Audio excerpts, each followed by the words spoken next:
শুভ সকাল আমার প্রিয় পরিবার, তোমরা সকলে কেমন আছো? আশা করছি যে যেখান থেকে আমার ব্লগটি দেখছো সকলে ভালো আছো।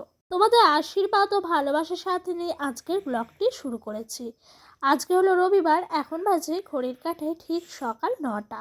আর আজকে এখান থেকে ব্লগটা শুরু করলাম। আজকের ব্লগটা একটু অন্যরকম। সকাল সকাল ঘুম থেকে উঠেছি, তবে আজ কোনো ঠিকই ছিল না যে আমাকে রওনা দিতে হবে আমার ভালোবাসার শহরের উদ্দেশ্যে। তো সেসব কথা চলো একটুখানি পরেই বলছি। সকালে ঘুমের থেকে উঠলাম, উঠে কিন্তু সংসারে মোটামুটি করে ঝটপট করে আশিবাসি কাজকর্মগুলো সেরে নিয়েছি। এরই পরে আমি, আমার ভাইজি আর ডোডো মিলে ট্রেনে উঠে পড়েছি। তবে কণিকা এই যে ও নেমে যাবে ওর মামাবাড়ির উদ্দেশ্যে। তবে ওর মামাবাড়ি আমার গন্তব্যস্থানের থেকে কিছুটা আগে, মানে আর্ধেক রাস্তা আগে। তবে ওকে বললাম ট্রেনে ওঠার পর কি খাবি? ডোডো কণিকার মুখে একটাই কথা, কিছু খাবে না। তো এই যে একটা চালের পাঁপড় কিনলাম, ডোডোকে একটা দিলাম, কণিকাকে একটা দিলাম। তো ডোডো দেখো খুব আনন্দ করে করে পাঁপড়টা খেলো। আর তারপরে ও কিন্তু বাইরের প্রকৃতিগুলো দেখছিল এভাবেই জানলা দিয়ে মুখ বাড়িয়ে বাড়িয়ে। আর ও ভীষণ ভালোবাসে জানলা থেকে বাইরের প্রকৃতিগুলো দেখতে আর ট্রেনে বসে থাকতে। সত্যি কথা বলতে ভীষণ আমারও ভাল লাগে জানো।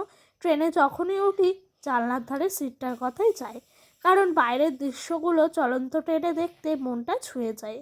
এই দেখো আমার ভালোবাসার স্থান বা গন্তব্যস্থল আমার বাপের বাড়ি। তো এই যে কাটুয়াতে চলে এসেছি। মার সাথে একেবারে টোটো করে রওনা দিয়ে দিয়েছি আমার এই দরকারি জায়গাটিতে। তবে আজকে একটা দরকার ছিল, বিশেষ দরকার। এখানে ফর্ম ফিল আপের কাজ হচ্ছে, আর এটা হলো ব্লক অফিস কাটুয়া। দেখতে যেন অপূর্ব সুন্দর লাগছে। তো ওই সমস্ত কাজ মিটিয়ে নিলাম।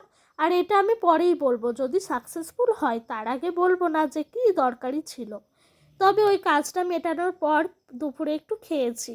খাওয়ার পরে দেখো এদিকে সোজা চলে এসেছি সন্ধ্যাবেলায় চা খাবো বলে। মায়ের হাতে এই টেস্টি চাটা খাওয়ার জন্য কতদিন ধরেই না অপেক্ষা করে থাকতে হয় আমাকে। তবে জানো তো এই চাটা খেয়ে যেন মনটা একদম জুড়িয়ে গেল। খুবই মাথা যন্ত্রণা করছিল যেন, সারাদিন কাজকর্ম ছোটাছুটির পর নিজের শরীর আর দিচ্ছিল না।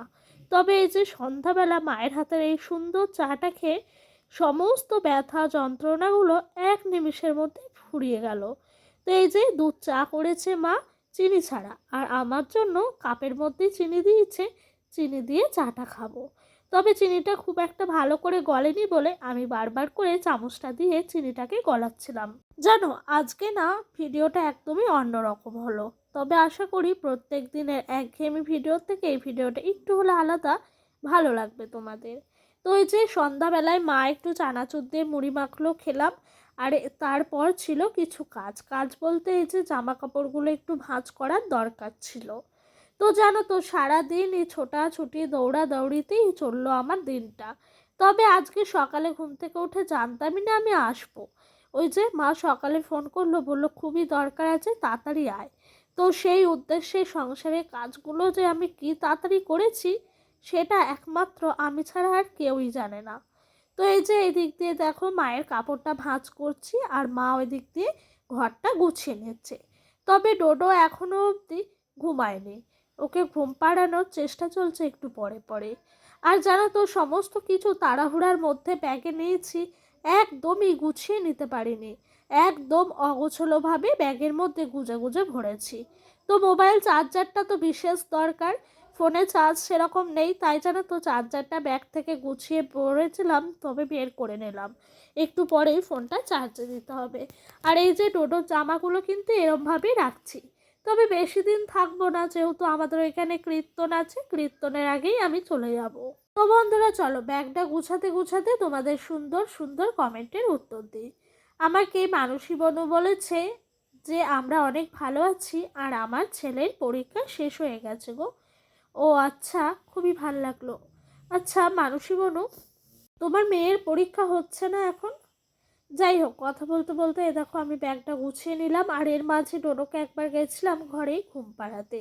তো ওকে কিন্তু ঘুম পাড়িয়ে দিয়েছি। আর এদিক দিয়ে মা কিছু ঠাকুরের বাসন মেজে রাখছে, কালকের জন্য কাজ গুছিয়ে রাখছে। যেহেতু আমরা এসছি, মায়ের কাজের চাপটা বেড়েছে। আর সকাল সকাল ঘুম থেকে উঠে নিজের কাজগুলো সারতে একটু সময় লাগে। তো তো সেই কারণে এদিকে সমস্ত বাসন কোসনগুলো মেজে টেজে একদম গুছিয়ে পরিপাটি করে রেখে দিচ্ছে। চলো মা বাসনটা মেজে নিক আর তোমাদের আরেকটি সুন্দর কমেন্টের উত্তর দিই। অসীমা দিদিভাই বলেছেন, হ্যাঁ পিউ, আমি এখন ভালো আছি। আর সজনে ফুলের বড়া তার সাথে ফুলকপি দিয়ে আলুর ঝোলটা দেখতে ভীষণ ভালো হয়েছে। তো ভীষণ ভালো লাগলো গো তুমি ভালো আছো এই কথাটা শুনে। তো সত্যি কথা বলতে জানো তো ভীষণই ভাল লাগছিল সজনে ফুলের বড়াটা। তবে বাড়ির সকলেই বেশ তৃপ্তি করে খেয়েছে। তার সাথে ওই যে ডোডো, রাহুল এরা কিন্তু আমার কাছে বারবার করে এসে চেয়ে চেয়ে খেয়ে গেছে জানো। মাছ দিয়ে আলু দিয়ে কপি দিয়ে ঝোল করেছিলাম, ওটাও বাড়িতে সকলেই ভীষণ প্রশংসা করেছে। আর আজকে আমার মা একদম নিরামিষ রান্না করেছে, যেহেতু আজকে শিবরাত্রি রবিবার। তো তোমাদের সকলকে শিবরাত্রির অনেক শুভেচ্ছা ও ভালোবাসা। মা রান্না করেছে আলু পোস্ত, তার সাথে করেছে একদম ডাল। এটাই যেন অমৃত মায়ের হাতে রান্না। তো বন্ধুরা এখন বাজে রাত্রি 9:10 মতো।